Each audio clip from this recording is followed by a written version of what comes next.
Hi everyone. So during my last few observing seasons, I have acquired myself a little bit more equipment, a little bit more eyepieces, and a little bit more improvements to the quality of life of my visual observations. And one thing that has been happening is as we gain more experience, as we all gain more experience observing, just as it happened to me, I started acquiring different kinds of pieces of equipment to fill in the gaps or just to solve a few of my observation problems. So for example, one of those was getting myself a finder scope with a 90-degree prism so that I could observe more comfortably, of course.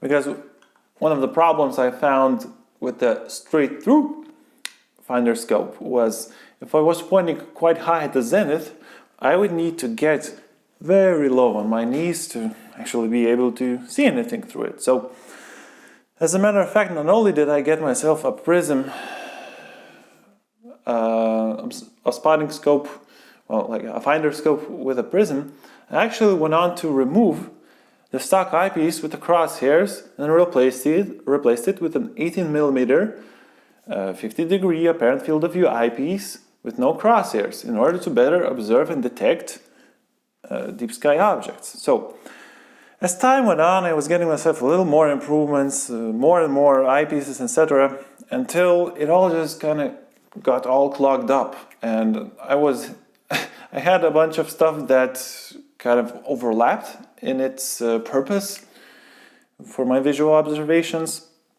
So quite recently I just had this kind of an eureka moment.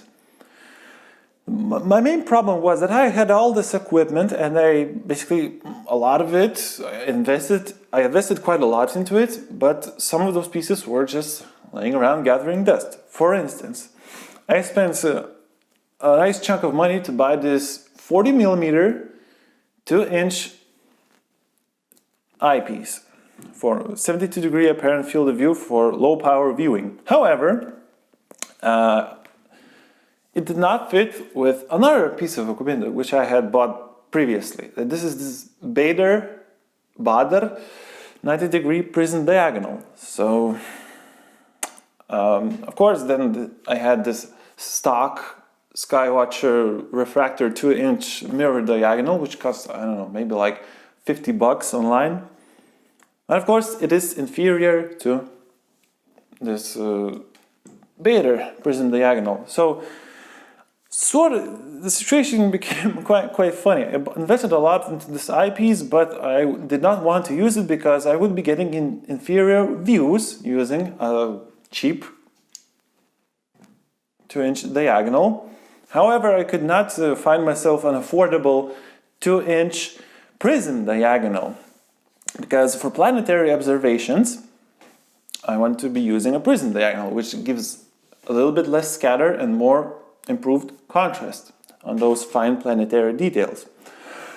So what I did is something quite similar to this, except the table was a little bit more crowded because I had my tripod set up, I had my telescope, I had my binoculars and everything, even my observing chair. I made myself a cup of coffee and took a hard look at it all. And I was trying to find a way to make it all work, to utilize all my investments, to utilize every single piece of item that I had bought previously to its fullest potential. So the eureka moment, which I was just talking about, was actually the realization that no single piece or no few pieces of equipment would actually solve all of my observing goals. So I decided to break it all up into two configurations. So basically, I can outfit my telescope now, and I do outfit my telescope now, for two pre-planned purposes for the observing night. I have my deep sky observation kit, and I have my planetary observation kit. So let's, for instance, start with the finder scope. For planetary observations, I actually preferred my old straight-through finder scope, which was lying around gathering dust, not anymore, because it is a little bit more intuitive to point it at the exact point in the sky, especially since it has its crosshairs. While this thing, for deep sky observation, I don't need to be as precise because, first of all, I'm not using as high a power for observing. And if I am looking for faint fuzzies using my star map, I don't want the crosshairs to be interfering with whatever I'm trying to find. So I want a clear view with even more extra comfort, as much comfort as possible, hence the prism. Now, also, since I am not using such a high power for deep sky observation, for my deep sky observing kit, I don't need as good as a diagonal to accomplish my observations, because I'm just going to stick around medium power views, right? So this, for deep sky observations, all I do is get out my 2-inch diagonal, which is inferior to the Bader prism diagonal, but still, it doesn't affect me in the scenario that I plan to use it for. And I do get to utilize my sweet William Optics 40mm 72-degree apparent field of view eyepiece, and also to complement it if I do want to give a little bit more power, because on my refractor I only get about 25 degrees of apparent field of view, but I believe I get over, wait a minute, 2.8 degrees of true field of view, as I remember. But if I want to do a little bit higher power for some smaller objects of the deep sky, I have a 15mm William Optics. Also a swan, meaning the same line of eyepieces. 72 degrees apparent field of view. And all you do is just basically insert this little eyepiece into the adapter and the 2-inch prism diagonal, and mirror diagonal. So all the problems of observation of deep sky objects are solved. And if I do want to observe a little bit of planets in a pinch, I have my, how should I call it, intermediary equipment. That is, equipment that I always take with myself. So for instance, I always take with myself the eye patch, I always take with myself the filters, and the Barlow. So the bottom line is, this is for low to medium power observing for deep sky objects, and in a pinch I can use the 2.25 Bader Barlow to get over 130 power with this eyepiece, which is quite decent for my 120mm refractor. On the other side of the table I have my planetary kit, which is designed more for medium to high power observing. I have the 18, the 10, the 6mm eyepiece, which give me 55, 100, and 166 power magnification. And if the seeing is especially good, I can go up with this for over 300 power of magnification, or I can just unscrew the front end and use just over 200 power. But if I do want to observe a little more extended object, if I want to give myself a little bit more of exit pupil and brightness, in the pinch also I can put in my 32mm Teleview Plossl, which gives me almost 2 degrees of apparent field of view. So basically, these are my two, how should I call it, pieces of kit, I guess. Loadouts, perhaps. Yes, my two loadouts. Medium to high power, which can do a little bit of wide field in a pinch, and my wide field kit. It's all based around the different butt ends of my telescope, the different diagonals that go along with it. I mean, of course, I could just get myself a 2-inch prism diagonal, which would cost a good one, over $500, which I'm not in a position to make such an investment. But this is basically how I solved my dilemmas. And also, it's not just about using all my investments. It's also about simplifying my observations during the night. Also, lightening up my bag, which I take with myself out into the dark. And it also helps to plan better. And I'll go haphazardly between high power observations of the planets and the reverse, wide field observations. Because especially when I was trying to show some objects to people through my telescope, the nightmare of trying to talk with everybody and trying to change out not only the eyepieces but the diagonals themselves. Oh, it's just a cluster muck. It's just completely impossible to do. So the second part, I guess, of what I want to say is that this whole process has led me to an interesting conclusion. And the conclusion is this. If I had the choice, I would just get rid of all this stuff and get myself 3 good eyepieces. What I don't like about of these mid-level eyepieces which I have bought is that they have different apparent fields of view, different weights, which adds the need to rebalance my telescope every time I change my eyepiece, different eye reliefs. I sort of hate that. Then I kind of looked into the Teleview eyepiece lines. What I love about them, they have a concept, a design behind their every eyepiece. Like for instance, even these beta orthoscopic eyepieces, supposedly they should be quite similar.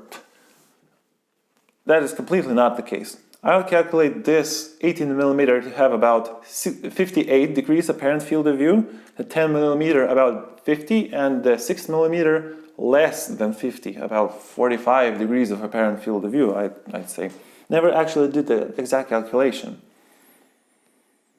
So often, even if I have split my loadout into different groups, even if I take my planetary eyepieces, planetary loadout, rarely will I use a 6mm eyepiece because of just small eye relief and the smaller apparent field of view. I would much rather take a 10mm and Barlow it. So these are all the differences that I'm getting quite tired of. So what I would actually do is get myself a lifetime investment of 3 Teleview eyepieces. For example, I would get myself something like a middle-powered eyepiece, then a higher magnification eyepiece, which would let's say have a 2.5 times magnification factor of the middle one, and a lower power eyepiece, which would have also a 2.5 time lower magnification factor. So it basically would go wide. Oh, I could go tighter. Times 2.5 if I still want to go tighter. Another 2.5 times. So let's say I would get about a 25, a 10, and a 4mm eyepiece. All with the same eye relief and the same apparent field of view, and it would just bring a lot more joy and simplicity to the observation, because what I'm trying to do when I'm observing is not fiddle with all this equipment. I'm trying to just get an emotional connection with the night environment and the night sky, and also whatever I'm looking at. This is why I come to extremely dislike the marketing side of the telescopes, because all the buzzwords, everything now, always revolves around what kind of telescope you have. Rather, I began to think a little bit from a different perspective. The telescope, which forms the image, is like a piece of sheet music. The image that it creates, that virtual image which is floating there in space. I want to make sure that whatever the music is written on the paper, I want to get the best guitar in the world to play it, right? So I always want to have the best possible eyepiece to extract as most as possible from what I have. So in the future, I hope in the following years to just save a bunch of money or just sell all of this off, buy a few great eyepieces which would be, I mean, the best in the business, right? I want to get the best and just forget about everything else technically, right? I could try to buy some smaller eyepieces for review sake or experiment and stuff.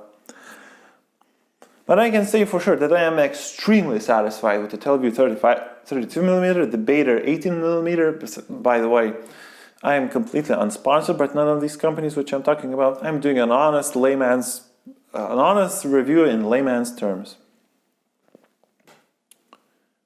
The 10 and 6, not so much. Also, the Swans, for example, the 18mm orthoscopic for me I have to make a compromise, right? In my budget line, I have to get a high quality but small apparent field of view and small eye relief eyepiece like an orthoscopic. Or I can, for the same money, get a wider field, a little bit more money, get a wide apparent field of view eyepiece, but it has lower contrast. So if there was something that I wanted to observe in as high quality as possible, I have to make a compromise between a high quality image, uncomfortable view, and a lower quality image, but a comfortable view. Why don't I just save up the money, forget about the telescopes, save up the money and get myself the best guitar possible to play the music, to play the image which the telescope is forming. I hope you understand what I'm talking about. So as not to make any compromises. And also, let's say if I had my 25, 10, and 4mm eyepieces. My current refractor is 1000mm. 1000mm focal length and 120mm diameter. So, let's say if I decided to get a bigger telescope, well, 1500mm focal length and the diameter, let's say 200mm. I would just bring all over my best eyepieces which I can get to that new telescope, and I can automatically know in my head, quite intuitively, it's gonna give me 1.5 times greater magnification using the same eyepieces which I bought for myself for life, and more than 4 times the image brightness. I'm not sure exactly. I should actually calculate these things in the orders of magnitude, but I can't do it quite quickly in my head, can I? So I think we should stop chasing the telescopes, and we should start chasing the organization as a community of everyone, even in my country, my native language, also of what I see in the Western forums. We should concentrate on where the actual experience happens. The actual experience, the actual interaction, the actual guitar playing happens of my eye comfortably sitting at the eyepiece. That's what I want to invest the most in. And I don't want to worry about this end, the issues on this end. So this video was a little more unorganized, completely unedited, but just decided to share my thoughts and most recent experiences. Take a good hard look at all that you have bought, and never skimp on it. Just get less telescope. I could even say get less telescope and get more in the back end. Do not underestimate how important that is. So thank you very much for watching. I hope you liked the video.